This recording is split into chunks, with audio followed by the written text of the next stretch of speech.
This is Lucy Burdge with Good Nights This Week in Music History. We begin in 1956 when Elvis Presley started a 5-week run at #1 on the US singles chart with Don't Be Cruel. In 1960, Chubby Checker went to #1 on the US singles chart with The Twist. In 1963, She Loves You by the Beatles was released by Swan Records. In 1968, the Beatles recorded 20 takes of Birthday at Abbey Road Studios.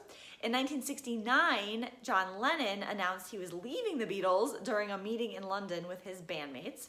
In 1970, Jimi Hendrix died in London at the age of 27.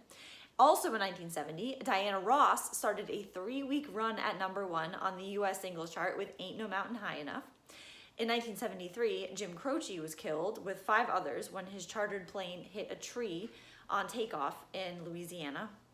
In 1975, David Bowie earned his first #1 single in the US with Fame. In 1979, the Sugar Hill Gang's Rapper's Delight was released. In 2004, Britney Spears married dancer Kevin Federline in Los Angeles. The rest is kind of history. In 2007, Snoop Dogg was sentenced to 3 years probation and 160 hours of community service after pleading guilty to carrying a collapsible baton. In 2011, Adele went to #1 on the US singles chart with Someone Like You. In 2014, Taylor Swift went to #1 on the US singles chart with Shake It Off. This has been Lucy Burdge for Good Nights This Week in Music History. Be sure to follow me on Twitter and Instagram at Lucille Burdge for both.